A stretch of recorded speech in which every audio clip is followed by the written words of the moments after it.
Thin Air is an independently created podcast and is supported in part by our donors at patreon.com/thinairpodcast.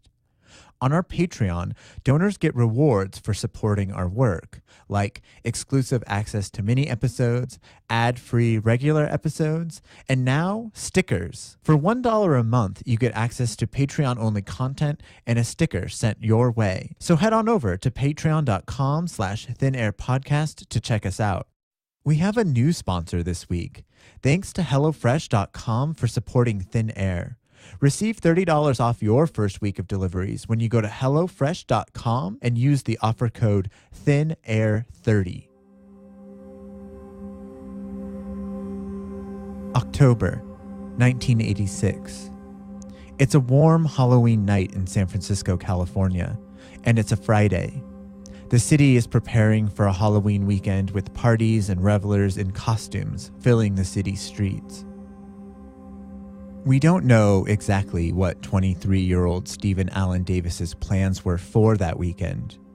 He was known for his striking good looks, and with a wide network of friends, it doesn't seem like he would be sitting at home alone on such a social holiday. But all that's left now in the nearly 31 years since that Halloween weekend when Stephen disappeared are secondhand versions of places he might have mentioned going or things he may have been doing. This is where the challenge of today's episode begins. Time has distorted the facts in his case. Phone numbers and names have changed, and with little media coverage or serious investigation at the time, the story of Stephen's disappearance now lives in the memories of his family. For them, every Halloween brings back memories of the son and brother who is no longer there. I'm Norman Davis, and the missing person is my son, Stephen Davis. I'm Susie Davis, and I'm Steve's older sister. I'm 4 years older. My name is Rosetta Davis. Steve was my second child, my oldest boy, and I miss him.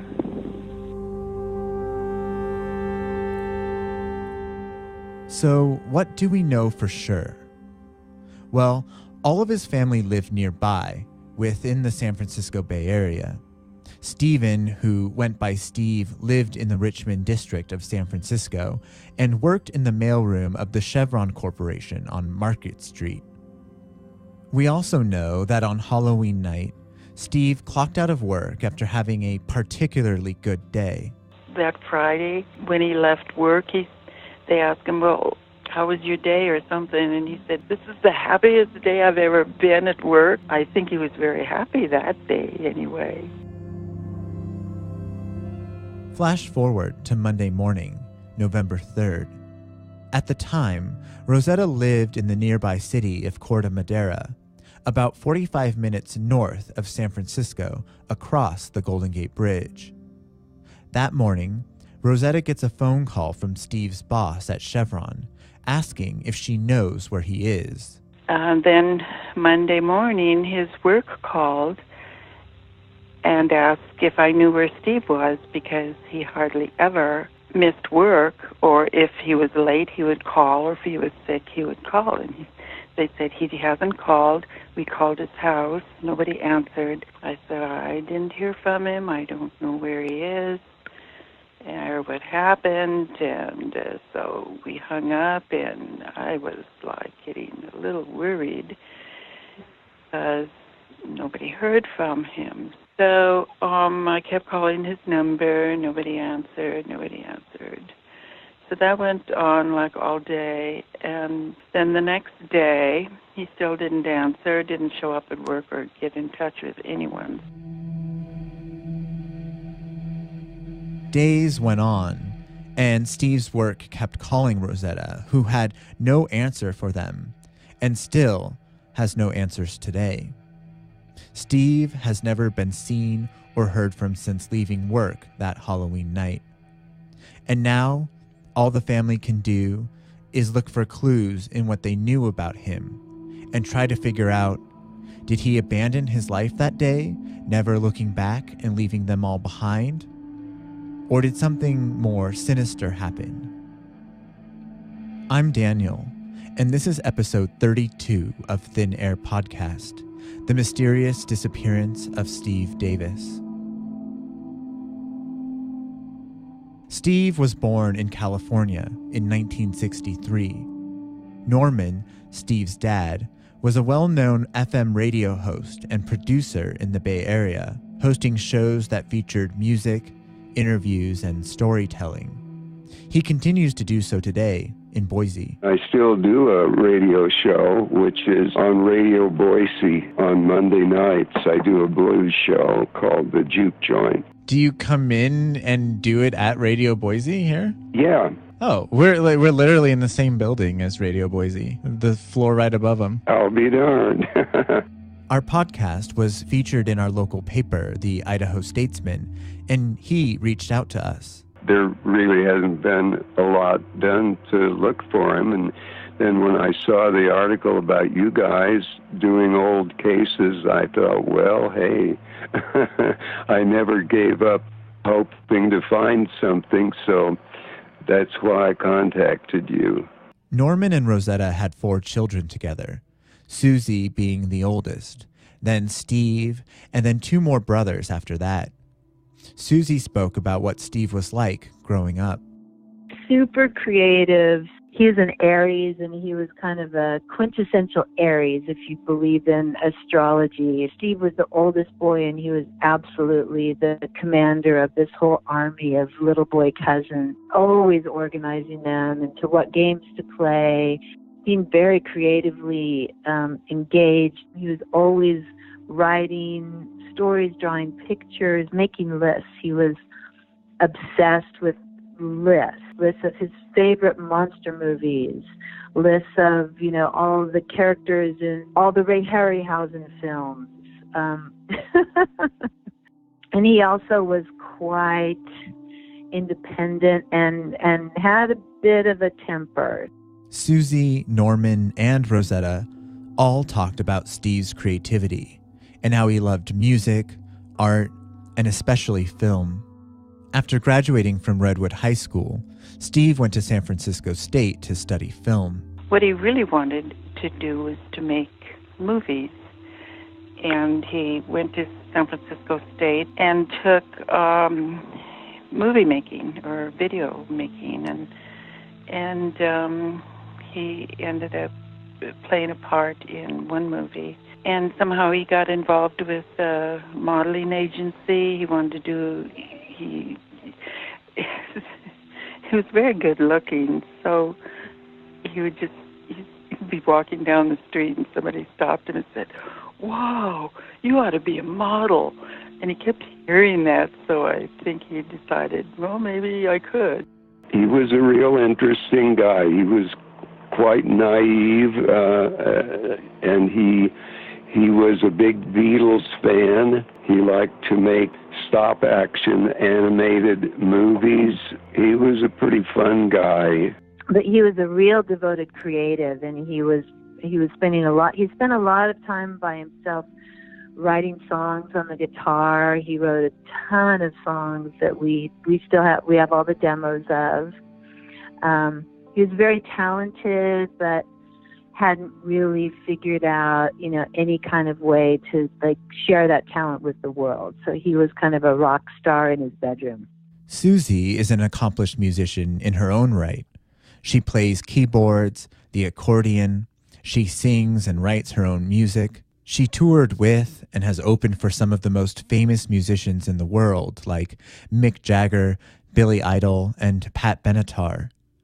Steve had even gone on tour with her as a roadie, but her success caused mixed feelings for Steve. He had a super independent spirit, and I'm the older sister, and I had a lot of success in the music business. I was out on the road. When he disappeared, I just finished touring with Van Morrison that year. Oh, wow. And then as a backup musician, and then the following year, when I was out on tour with Billy Idol, I was putting up missing posters at truck stops all around the country. How fun. Yeah. Yeah, it was great. And but anyway, he really wanted to do this music thing, and I had had all this success, and I think it was a little bit hard, just as it is. It's always hard for the younger sibling, right? He had a very independent streak, and he would really hate it if I would try and give him advice or anything like that. So like one of his songs is called "I Don't Need Nobody to Tell Me How to Be Famous." It's like the opening line.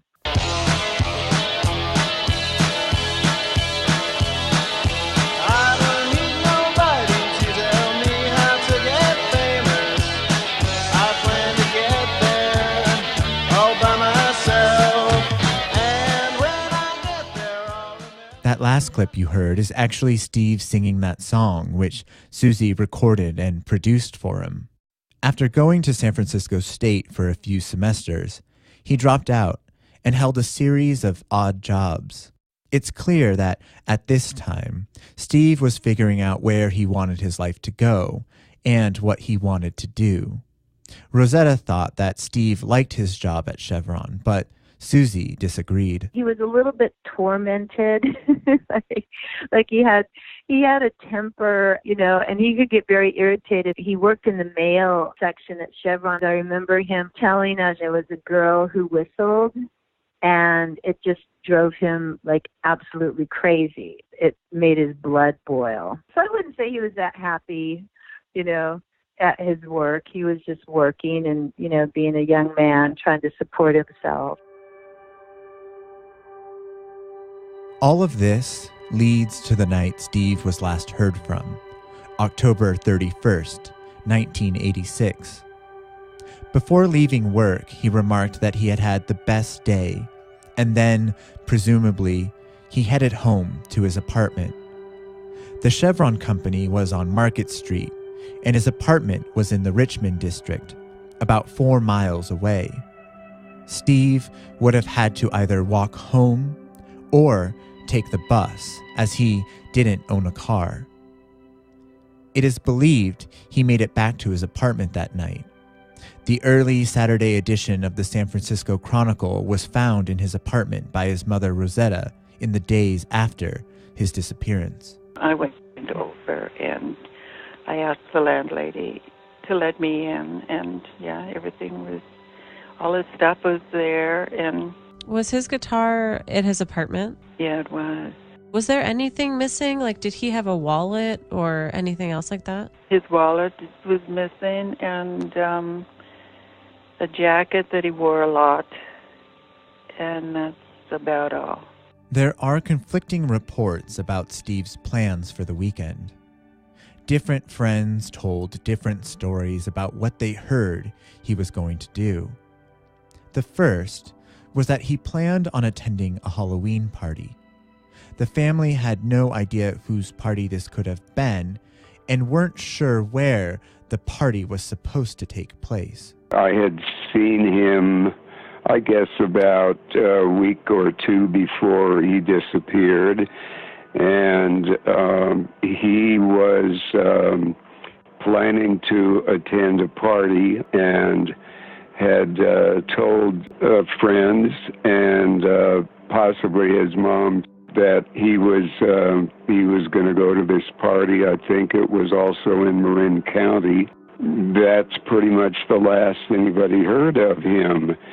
And so he didn't show up at the party, or at least we didn't know that he appeared any place. The family has, compiled by Norman, a complete summary of everything they know about Steve's disappearance. Somehow, this story of the unknown Halloween party doesn't make it into the notes and presents evidence for different plans that Steve had that weekend. It reads, quote, "On Wednesday of that week, he told a friend named Frank that he had no plans for Halloween and planned to spend the weekend at his mother's house in Marin County. He also told another friend named George that he was going to stop by his friend Steve's house in Larkspur to pick up a tape he had recorded there earlier," end quote, with no mention of the party. I've heard two conflicting things, because in the file that your dad sent me, it said that he had no plans for Halloween. But then your dad said that he did have plans to go to a Halloween party.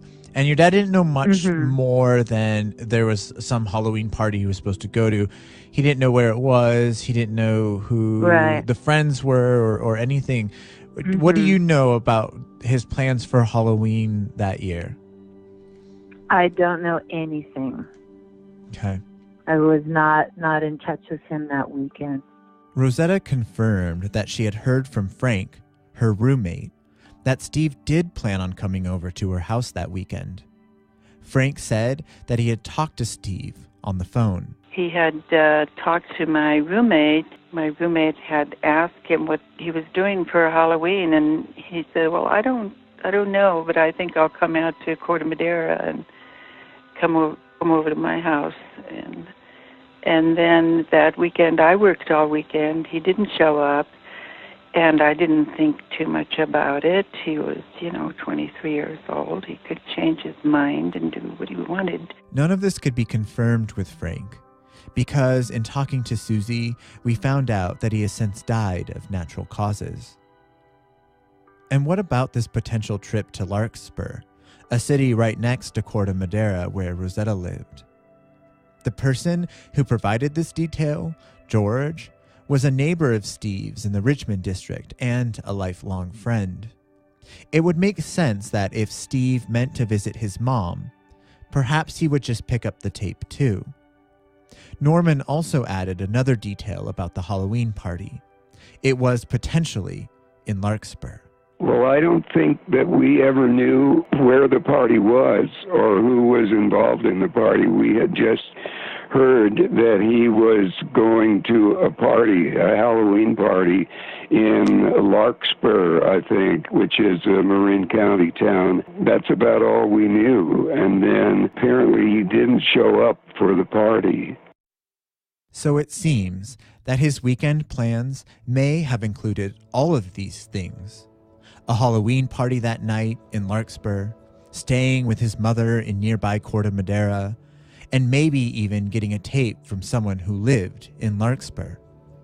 Even though some of these details are muddled, they do seem to all revolve around one particular location. Of course, none of these things ever happened, at least that we know about. But if he made it to this party, that means he went missing Halloween night rather than later that weekend. Or maybe there was no party.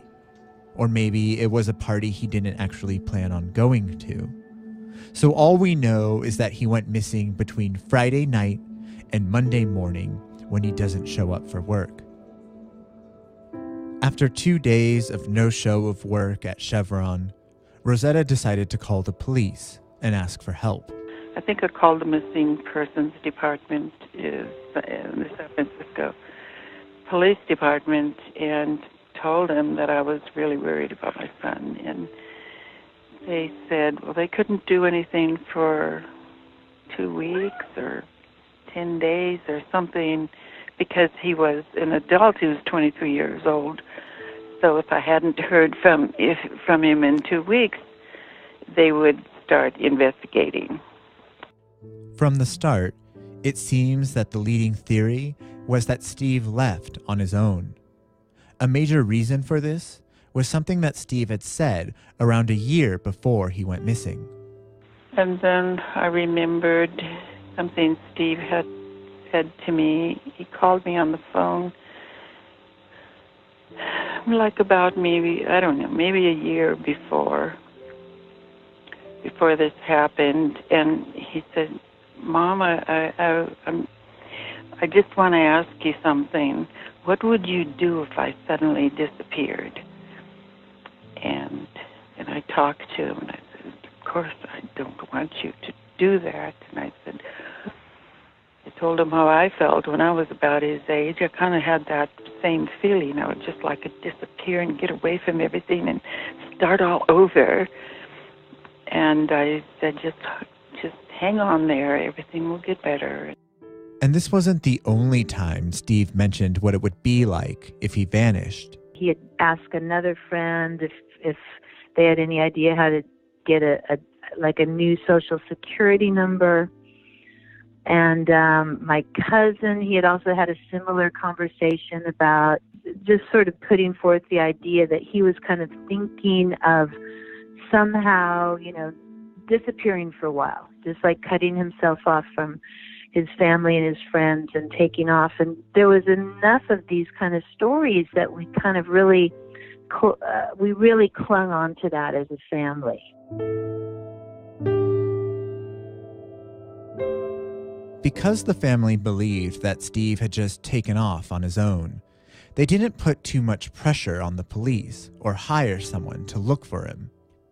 In hindsight, they feel as though they should have pursued an investigation more intensely. And in retrospect, that's the thing that I really think was a mistake, because we didn't hire a private investigator. The police were involved, and the police interviewed all of his friends, and it seemed, and we were in touch with them pretty consistently.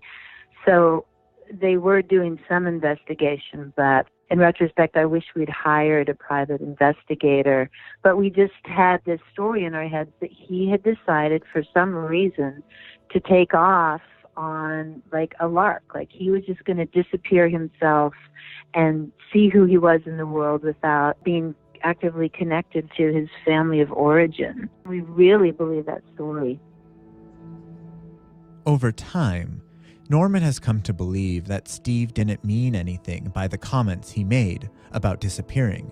I think he said once that if he went missing, not to worry.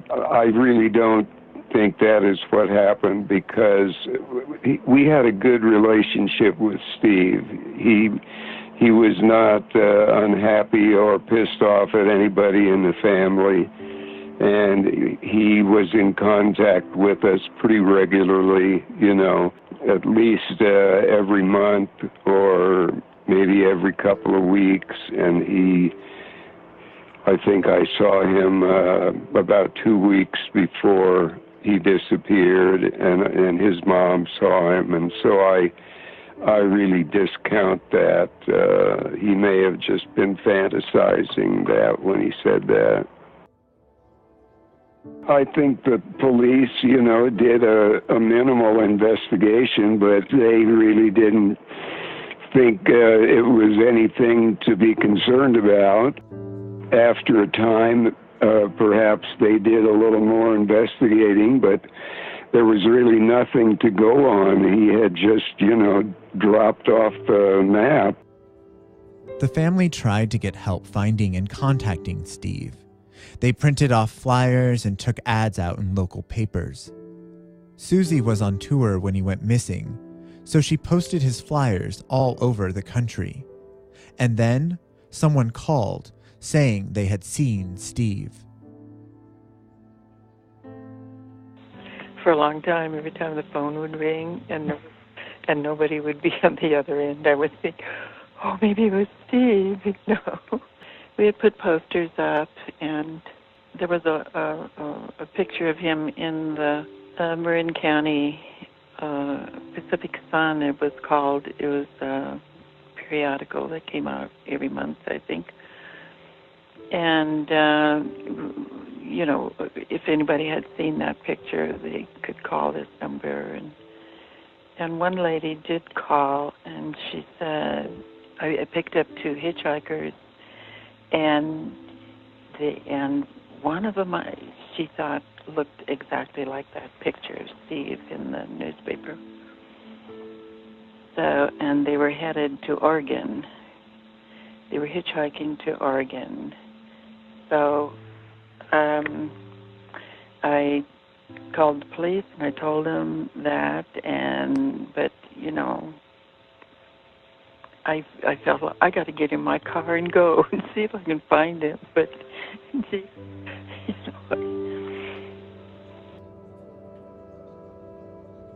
Ultimately, the sighting went nowhere, and so Rosetta just waited, knowing that if he was out there, he would call, and that call never came. Well, yeah, I thought he would show up because that was the end of October, so I thought, well, he'll be here for Thanksgiving, And then he'll be here for Christmas, and, you know, we got presents for him, and so, and then March is his birthday. Well, and my birthday's in March, and his dad's birthday was in February. So he never called. He never showed up. So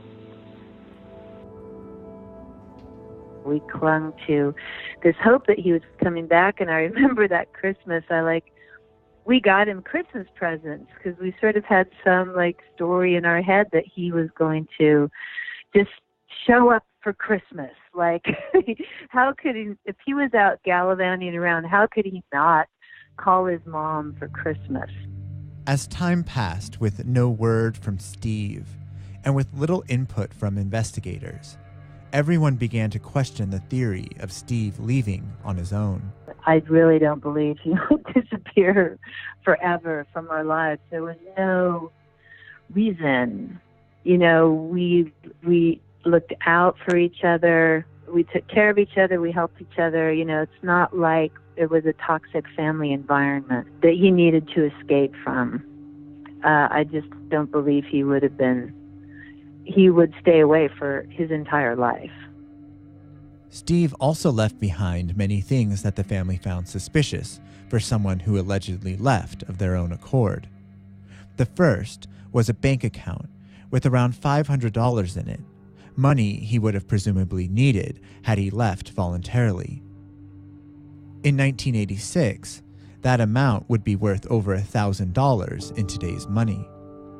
A lot of money for a single man from a modest family living on his own in a large metropolitan city. He also left behind his guitar, which might be significant and might not be. If you were really leaving to start a new life, wouldn't you leave everything behind, especially what people in your life would consider the most important? But isn't it also particularly cruel to make those you love really question whether or not you went missing? Was Steve capable of doing something that hurtful? I'm just kind of telling my side of the story. Everybody has their own ideas of what might have happened. And at different times in my life, I guess I've, thought all kinds of different things that could have happened. It's not something that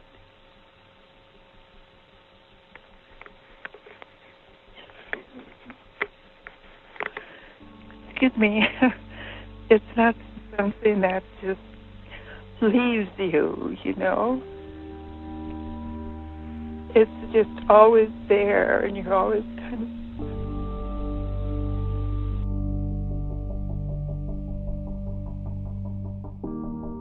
When we get back from this short break, we'll consider all of the clues from Steve's life that indicate he didn't leave on his own, and that, perhaps, something more sinister may have occurred.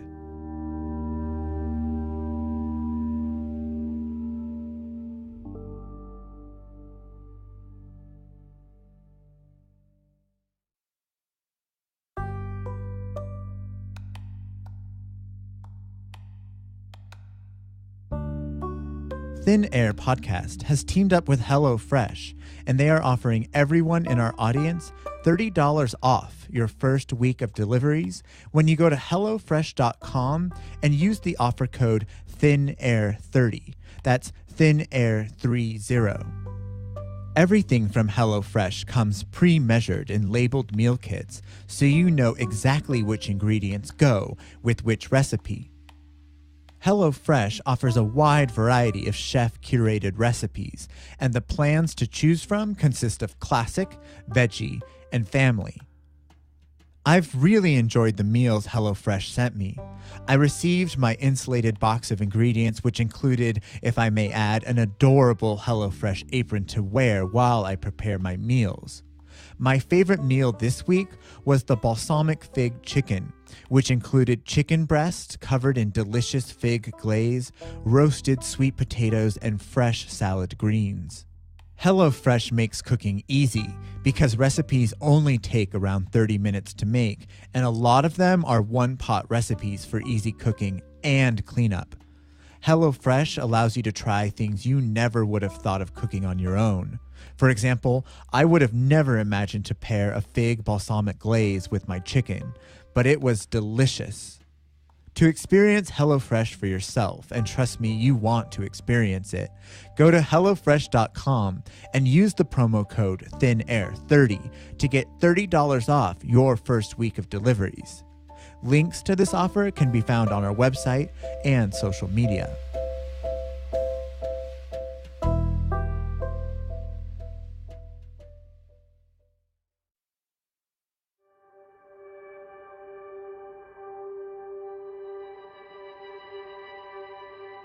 Since so much time has passed with no word or sign of what could have happened to Steve, the family now believes that something bad happened to him and that he is no longer alive. 5 years after his disappearance, his mom, Rosetta, had Steve declared legally dead. There were a variety of circumstances in Steve's life which, in hindsight, seemed like they could have led to foul play. The first was a connection to a woman named Janice Lilly, whose husband was in jail and released around the same time Steve went missing. The family's official notes on this case describe Steve and Janice's relationship this way, quote, "A girlfriend who Steve had helped to move a few days earlier had a husband in jail who was released that weekend. Janice Lilly had broken off her relationship with Steve a week before, knowing her husband in jail for heroin sales and possession was being released. Steve was apparently upset about saying goodbye, but was resigned to the idea," end quote. But Norman and Rosetta remember the relationship differently now. I'm not sure exactly how tight they were, but they enjoyed each other's company, and I met her once. He took her to a concert at the Great American Music Hall. That's about all I know about her. She seemed like a nice gal. Well, I don't know if that was his girlfriend, but I think they were friends because her husband was in jail. So I don't think they had, a relationship in that way. But I met her once. Yeah, Susie was playing at a club in San Francisco, and I was there, and Steve was there with her. So I met her briefly and, sat at their table for a little while. And that's the only time I met her. So, did Janice's husband kill Steve out of revenge and hide his body? It's worth noting here that we could not find a way to contact Janice Lilly. Well, all I know, I met her and she seemed really nice and she seemed very concerned that Steve was missing, and they had dated for a while. So that was another thing we were kind of suspicious of, is like, well, did this guy, come and off Steve out of jealousy? I never talked to Janice's boyfriend or spouse, but the police did, and they didn't seem to be worried that he had been involved in any foul play. There was another suspicious moment that can really only be described as a rumor, and it's hard to pin down where this rumor came from, but allegedly someone, and we don't know who this person is, told Steve that he had killed his wife. I do suspect about foul play at this point. I held on to that belief that he would turn up for a number of years, but now I do believe that something happened to him. And I know there was some story he had told his friend Frank, that he knew a guy, and the guy had told him that he'd murdered his girlfriend. And Frank shared that, I think, with the police and with us, but they were never able to figure out who that person was. And so, that was always a suspicious thing. I guess it got more suspicious the more and more it sunk in that he wasn't coming back. So I just trying to wrap my head around this story. So somebody told Stephen that we don't know who. So some guy told Stephen that this guy had murdered his wife, and that might have been a possible motive for Stephen's disappearance. Yeah, possibly. Right. There was another person that may have had a contentious moment with Steve before his disappearance, and that was a friend named Aaron Lopez. Aaron is described as Steve's best friend in the family's notes, and allegedly the two had gotten into a fight before his disappearance. The fight is described this way from the case notes, quote, "Aaron was Steve's best friend. We heard they had a big argument and that Aaron had a large scar on his arm shortly after Steve disappeared. Aaron quit his job the week following Steve's disappearance," end quote. But again, both Norman and Rosetta don't believe this fight meant anything in connection to Steve's disappearance. And I had also read that he had gotten into a fight with his friend Aaron Lopez. Can you sort of elaborate on that or tell me what you know about that? Not much. That was explored by the police, I believe. They looked into that because that seemed like a, possible motive for him disappearing, but they found nothing to indicate that Aaron had anything to do with disappearance. They were really good friends. That was one of his best friends, and Aaron was just as concerned about his disappearance as the rest of the family. Aaron I talked to like a couple of years later. I just wanted to talk to him. Yeah, I wanted to know what their relationship was like. And Aaron just like the sweetest kid or guy. I don't think I met him briefly one time, but I just couldn't imagine him hurting Steve in any way. Even considering all these strange circumstances, Norman thinks that the police knew about these things and that they would have been looked into. And they knew about all the things about the story that he knew about a guy who had killed his wife, and they knew about Janice Lilly's drug addict husband, and pretty much everything that we had known, but they had never been able to, come up with anything that would give us a clue to what happened to Steve. So apparently they did do some investigating because they knew about all of this stuff. With so little to go on at the time, Norman began to scan San Francisco news for anything that could have happened to Steve. Shortly after Steve disappeared, Norman saw a news article with the headline, "Bound Man Survives Being Thrown into the Bay," and it made him think, is this possibly what happened to my son?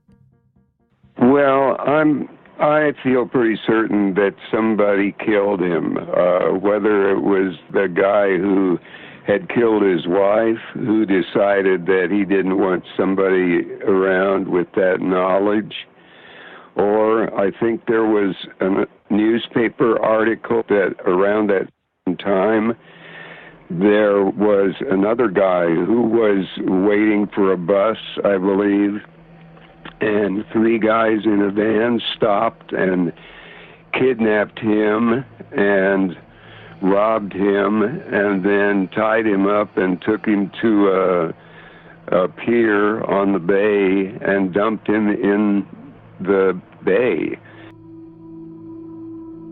The news article describes the event in much more detail. Quote, "Larry Swimmer was walking to a bus stop on Irving Street near 7th Avenue at around 10 p.m. when a U-Haul truck carrying 3 armed men pulled up beside him. Before he could act, the unknown abductors threw him, yelling and kicking, into the back of the truck. He said he was driven around about 40 minutes when the driver pulled up to a concrete courtyard near some long steps leading out to a building. They let Swimmer out, while one man held him down and another tied his feet and hands. Another gagged him, and a third held a gun to his head. The men robbed him, drove around for another hour, and then finally backed the truck up against the bay and forced Swimmer to sit on a wall with his back to the water. As two of the men began walking away, a third kicked Swimmer in the chest and into the bay." End quote. To our knowledge, the three men were never caught, and they only managed to get $50 from Swimmer, along with some credit cards and bank cards. Norman was so moved by this story that he actually contacted Larry just to see if he saw or remembered anything that could give him some clue as to whether or not Steve could have met a similar fate.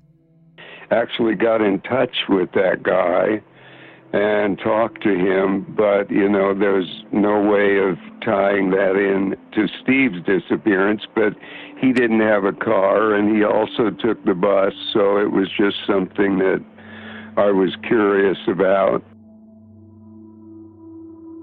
So what does that leave the Davis family with? Maybe Steve did just walk away from everything. Maybe he just needed to leave everything and everyone behind and start a new life. Or maybe Steve was met with foul play, and no one has ever known about his fate or what happened to him. Even though Rosetta knows this is a possibility too, she has never forgotten Steve, and in her heartache, she blames herself. He'd come over for birthdays or, Christmas, Thanksgiving. Sometimes I would see him if Susie was playing in San Francisco, and he'd be there and I would go. I didn't see him all that often. That's, another thing. It's like somehow you just feel kind of guilty, like I didn't do the right thing with him or something, and it's hard to get over. And I think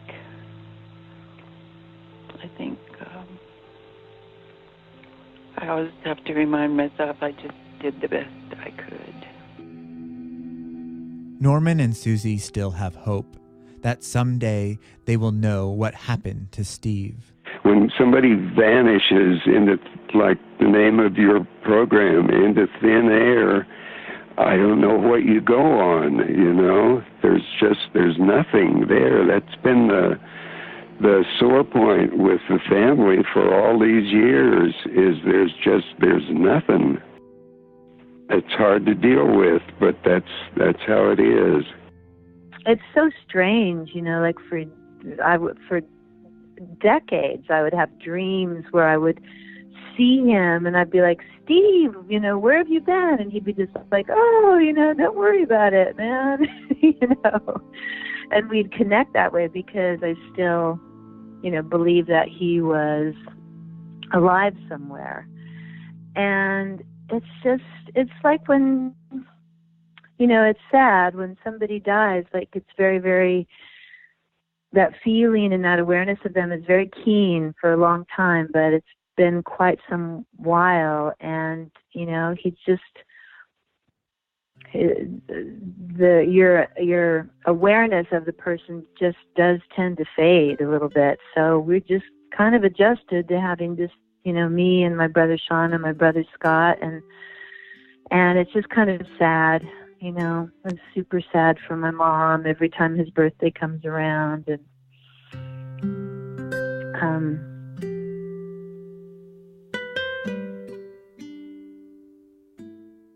23-year-old Stephen Allen Davis went missing on October 31st, 1986. There is very little that is known for certain in his case, but it is believed that he made it to his home in the Richmond district of San Francisco after finishing work that Friday. He may have left on his own, but there are also suspicious circumstances in his life right before he went missing. If you have any information on Steve's case, please contact the San Francisco Police Department. Contact information is on our website. You can also email us directly at thinairpodcast@gmail.com, and we will pass your information along for you. If you know or think you know any of the people we named in this podcast, we would love to hear from you.